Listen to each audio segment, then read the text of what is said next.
Bom dia, galera do sexto ano, tudo bem? Preparados para mais uma semana de aula? O nosso encontro de hoje ele vai falar sobre encontros vocálicos.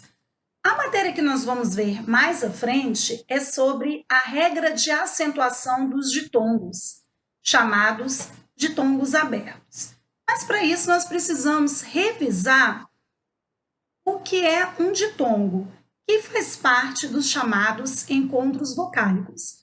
Então, antes de falarmos especificamente sobre ditongos abertos, nós vamos fazer uma revisão sobre os encontros vocálicos. Quando se fala encontro vocálico, a palavra vocálico nos remete a uma outra palavra primitiva chamada de vogal. Então, os encontros vocálicos serão, então, esses encontros entre vogais e semivogais.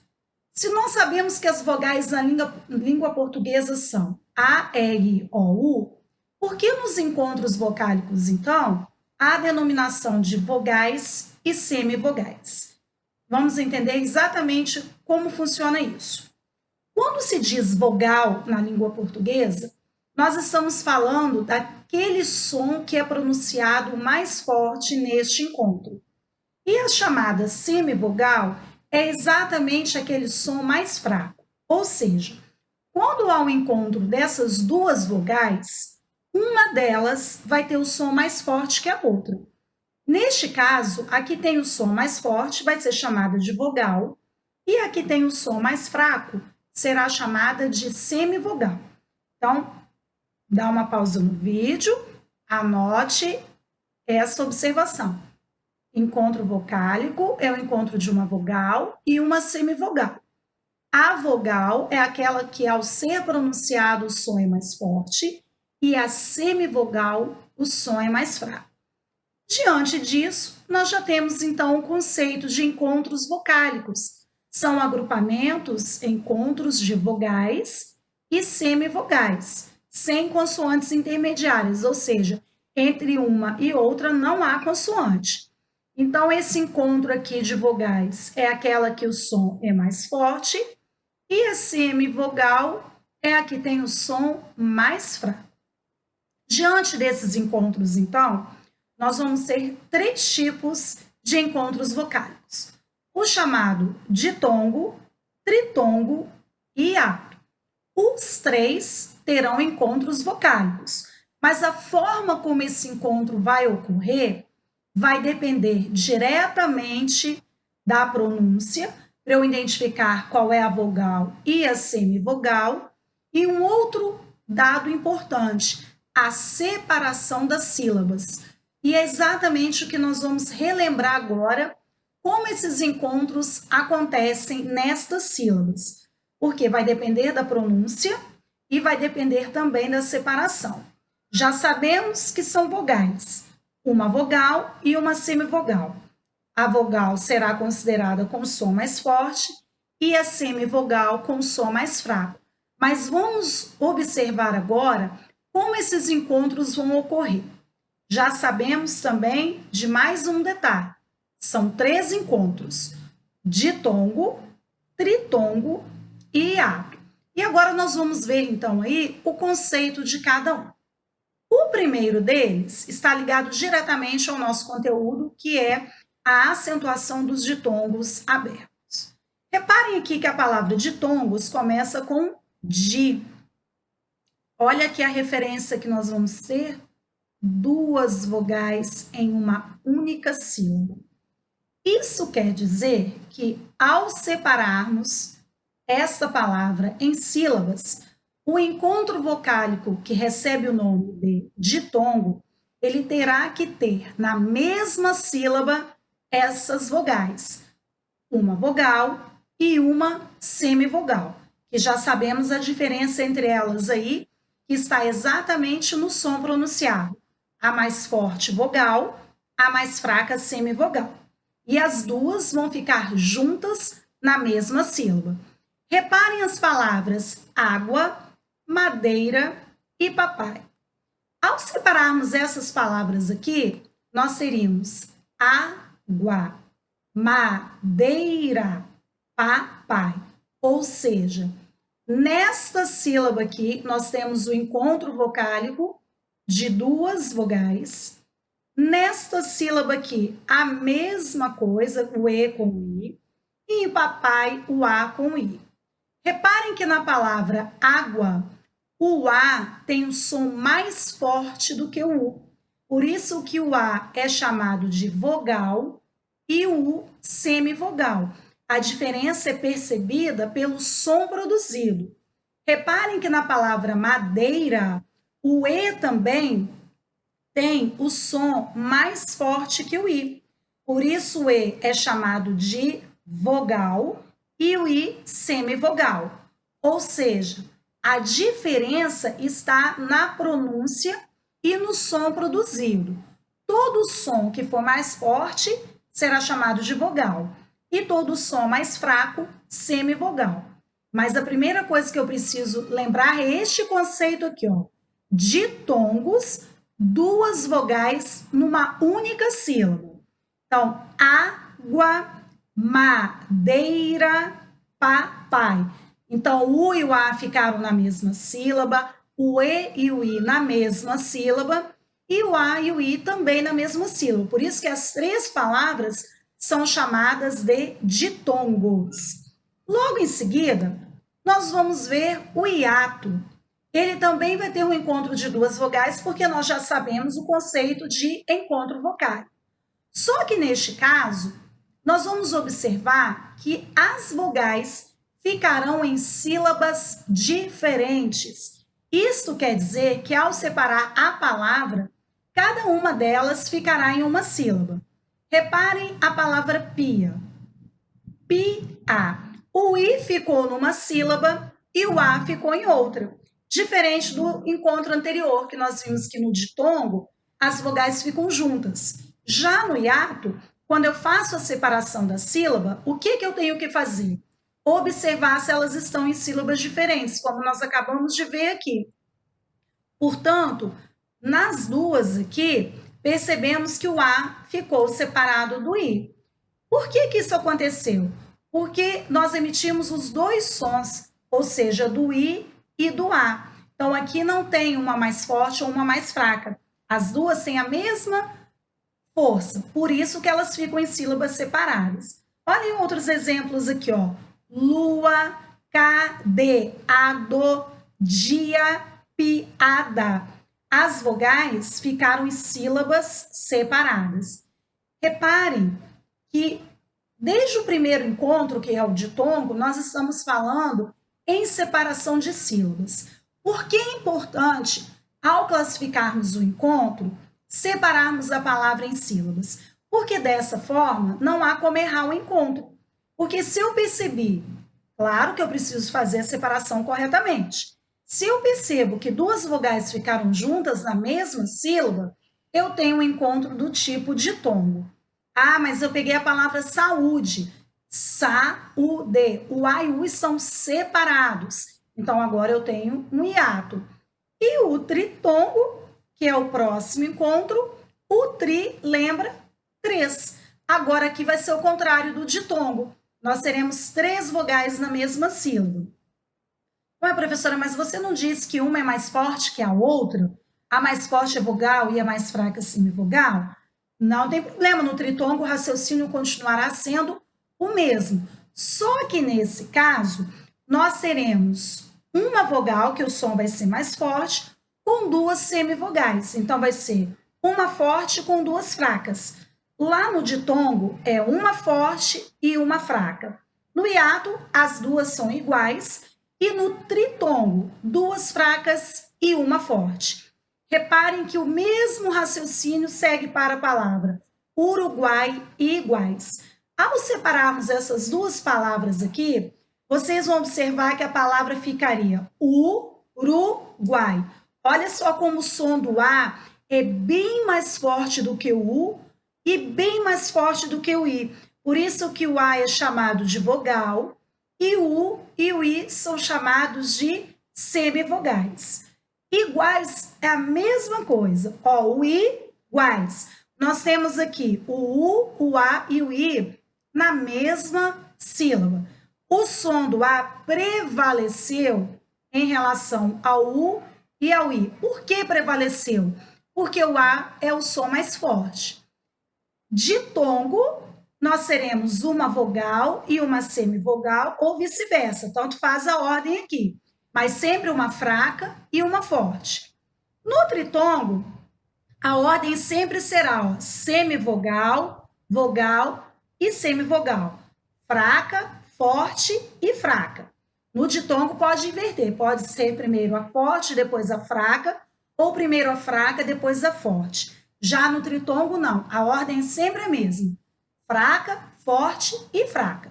E no hiato, nós teremos, então, as duas na mesma força, por isso que elas ficam em sílabas separadas. Então, recapitulando, na língua portuguesa nós temos 3 encontros vocálicos, que são encontros de vogais.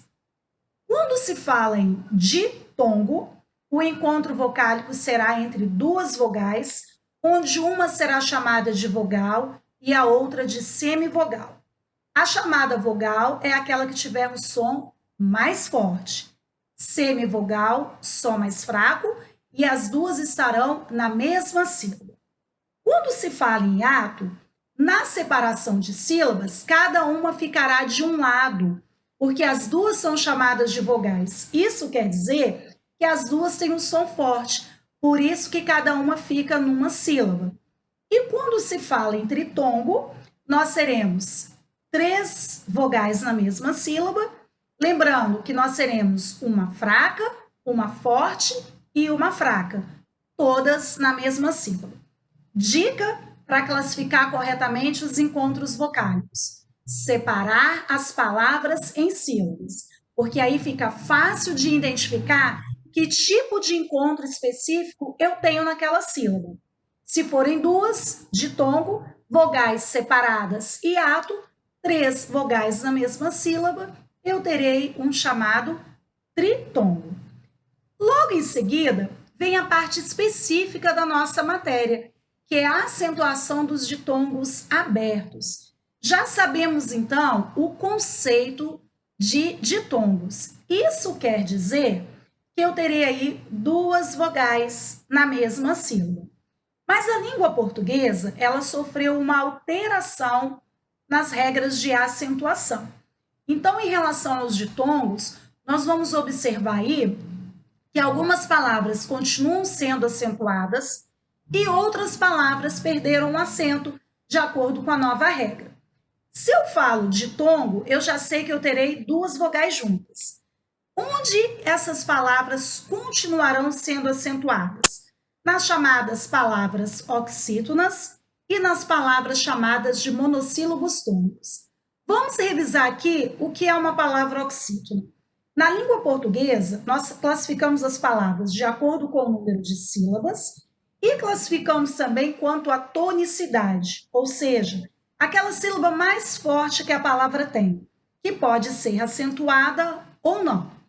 Quando se fala em palavras oxítonas, nós teremos a última sílaba dela como a mais forte, porque nós contamos de trás para frente. Então, toda palavra chamada de oxítona, a última sílaba dela será a mais forte. E quando se fala em monossílabo tônico, serão aquelas palavras de uma única sílaba que possuem o som mais forte. Neste caso aqui, tanto das oxítonas quanto dos monossílabos tônicos, não houve mudança na regra, ou seja, as palavras continuam tendo seus acentos como era antes. Que tipo de acento eu posso utilizar aqui? O agudo ou o circunflexo sobre as vogais A, E e O, porque nós estamos falando de ditongos e já temos o conhecimento que ditongo é o encontro de 2 vogais. Quando se fala em ditongos abertos, reparem aqui, ó, que nós teremos o E aberto, ó, o som bem aberto. Se fosse E, seria um som fechado. E o próprio acento produz isso. E e O. Então, EI, EL e OI. Todas essas terminações em palavras oxítonas cuja última sílaba é a mais forte, continua recebendo acento. E algumas pessoas, na hora de escreverem, acabam se confundindo com essa mudança. A palavra anéis continua tendo acento, não houve alteração. Chapéu, girassóis, papéis, réis e céu. Primeiro grupo, ó, anéis. Eu tenho aqui, ó, uma palavra oxítona, dividi em duas sílabas e a última sílaba é a mais forte. Lembrando, pessoal, que quando a palavra tem acento, é muito mais forte identificar qual é a sílaba tônica. Chapéu, ó, chapéu. O E e o U ficaram juntos numa mesma sílaba, por isso de tongo. Anéis, o E e o I na mesma sílaba. E aqui nós temos oxítona, que é a última sílaba mais forte. Girassóis, a divisão é giras, o primeiro S fica na segunda sílaba. Sóis, ou seja, a última sílaba é a mais forte, por isso é oxítona. Outro detalhe, pessoal, para uma palavra ser considerada oxítona, ela tem que ter no mínimo duas sílabas, tá? Porque se ela tiver uma só, ela vai ser monossílaba, que é o caso de réis e céu.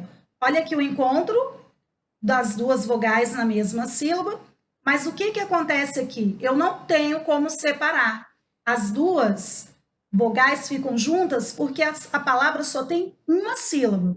Então, oxítona precisa ter no mínimo duas sílabas. Oxítona é a última sílaba que é a considerada mais forte, e aí o encontro vocálico vai ficar na última sílaba, recebendo o acento. Monossílaba só tem uma sílaba, então não há como separar, e aí as vogais também permanecerão juntas. Então, essa é a regra que nós temos hoje na língua portuguesa. Oxítonas e monossílabos tônicos que têm ditongos não perderam o acento, ou seja, todas as vezes que eu escrever uma dessas palavras, eu tenho que acentuá-las. Agora, com a nova regra, nós temos uma mudança aí que são as palavras paroxítonas. O que é uma palavra paroxítona? É aquela que a penúltima sílaba é a mais forte. Como nós contamos de trás para frente, nós temos a última, que é a oxítona, a penúltima, que é a paroxítona, e a antepenúltima, que é proparoxítona. Mas a proparoxítona, ela é a única em que todas as palavras são acentuadas. Então, todas as vezes que a minha penúltima sílaba tiver um encontro aqui vocálico chamado ditongo, eu não colocarei mais acento nesse encontro, segundo a nova regra, se a palavra for paroxítona. Ué, professora, então como que eu faço para saber, então? Reparem que essas palavras aqui, ó, não tem mais acento. Aí vocês vão dizer, professora, mas eu estou vendo aqui, ó, 3 vogais. Não seria um tritongo? Não. Olha que interessante. Nós temos aqui um ditongo e um hiato ao mesmo tempo. Como assim? Só pode ser tritongo se as 3 ficarem juntas. Não é o caso. Nós temos a, ri, ma, tei, a. O i e o a ficaram separados. Então, eu tenho um ditongo aqui e do i para o a eu formei um hiato. A mesma coisa com colmeia, geleia, ideia, jiboia, joia e assembleia. O ditongo fica aqui nesta sílaba e o A fica separado. Até porque, lembra que eu disse, ó, a palavra é o quê? Paroxítona. Para ela ser paroxítona, é a antepenúltima, desculpa, a penúltima sílaba que tem que ser acentuada. E aqui o A, coincidentemente em todas, seria a última sílaba. Por isso que são as paroxítonas que não recebem assim. Então, vamos recapitular. Encontro vocálico, encontro de vogais. Essas vogais podem ser chamadas de vogal ou semivogal. Vogal são aquelas que o som é mais forte e semivogal são as que têm o som mais fraco. Para elas serem chamadas de ditongos, essas vogais ficarão na mesma sílaba, uma vogal e uma semivogal. Quando eu tenho um hiato, essas vogais elas ficarão separadas, porque as duas têm o mesmo o mesmo som, ou seja, as duas são fortes, então cada uma fica numa sílaba. Quando se fala em tritongo, são 3 vogais na mesma sílaba, uma fraca, uma forte e uma fraca. Então, nós temos 3 tipos de encontros vocálicos. Quando se fala em ditongos abertos, nós estaremos falando de encontro de 2 vogais, onde esse som é mais forte, ou seja, dessa vogal, elas ficam na mesma sílaba. Porém, a regra de acentuação teve mudança na língua portuguesa. Então, as palavras que possuem ditongos nas palavras oxítonas, lá na última sílaba, elas continuam tendo acento. Se for uma palavra monossílaba tônica, ou seja, de uma única sílaba, ela também permanecerá recebendo acento. Mas, se esse encontro vocálico recebendo o nome de ditongo ocorrer numa palavra paroxítona, que a sílaba mais forte é a penúltima, essas palavras, segundo as novas regras, não receberão acento. O que vocês devem fazer? Voltar o vídeo, ouvir, dar uma pausa, faz alguma anotação na apostila ou no caderno, quem estiver com ele. Segue o vídeo mais um pouco, para. Quando vocês forem fazer o exercício, lembre-se, deixem a videoaula ao lado aí, que ela vai auxiliar vocês tanto para responder o exercício de maneira rápida e correta, porque vocês terão aí o material ao lado para vocês consultarem. E é sempre interessante, galera, vocês fazerem essas anotações também, escreverem, passarem um marca-texto lá no caderno de atividades, que tem algumas observações importantes. Ok? Então, desejo a todos uma ótima semana, que vocês aí produzam, né, todas as atividades com responsabilidade, com compromisso, que eu sei que vocês têm feito isso. E se Deus quiser, nós vamos nos encontrar na próxima semana. Um beijo, até a próxima.